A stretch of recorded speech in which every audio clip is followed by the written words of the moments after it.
ચૈતરભાઈ વસાવાની ધરપકડ કાલ બપોર પછી કરી, ત્યારથી તેને લઈને અત્યાર સુધી શું બન્યું ને એના વિશે વિડીયો છે.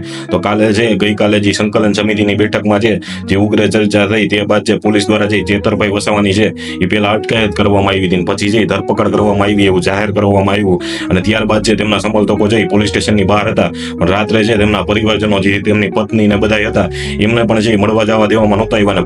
અને પોલીસે છે પોતે પોલીસ સ્ટેશનના ગેટ ઉપર છે સાંકળ બાંધીને છે ને પોલીસે પોતાના સ્ટેશનનો ગેટ છે એ બંધ કરી દીધો હતો. હવે વિચાર કરો, પોલીસે છે પોતાના સ્ટેશનના ગેટ છે એ છે સાંકળ બાંધીને બંધ કરવા પડતા હોય તો આપણે છે કેવા ગુજરાતમાં જીવી રહ્યા છીએ એ છે શંકાનો સવાલ છે. કારણ કે જેમની ધરપકડ કરી તેમના પરિવારજનોને પણ છે પોલીસ છે જવાબ નહોતી આપતી. પહેલા તો છે 9 વાગે એવા સમાચાર આવ્યા, એમને છે એફઆઈઆર ની કોપી, જે ધરપકડની કોપી હોય એ પણ છે એ આપવામાં નહોતી આવી રહી. અને ત્યારબાદ છે એમની ધરપકડ કરી એવું ખાલી જાહેર કરી દીધું હતું. આખી રાત સમર્થકો છે એ સ્ટેશનની બહાર રહ્યા હતા. સવારમાં એવા સમાચાર આવ્યા કે એમને મળવા માટે છે ગોપાલભાઈ ઇટાલિયા એડવોકેટ તરીકે જતા હતા, એમને પણ છે રોકી લેવામાં આવ્યા ને એમને પણ છે કોઈ જાતનો ખુલાસો કરવામાં ન આવ્યો પોલીસ દ્વારા. એમને છે કયા કાયદા હેઠળ છે રોકવામાં આવ્યા છે. અને ત્યારબાદ અત્યારે નવા સમાચાર એ આવી રહ્યા છે કે જે દેડિયાપાડાનો વિસ્તાર છે એમાં છે મામલતદાર અને ડીવાયએસપી દ્વારા છે કલમ 144 છે લાગુ કરવામાં આવી છે. એટલે કે છે 4 કરતા વધુ વ્યક્તિઓ છે એ મળવા પર પ્રતિબંધ રહેશે. હકીકતમાં છે ચૈતરભાઈ વસાવાના સમર્થકો અને જે કઈ આમ આદમી પાર્ટીના સમર્થકોની બધા છે એ છે જવાબ માંગવા ન આવે એના માટે અગાઉથી જે સરકાર છે એ કાવતરું રચી રહી છે.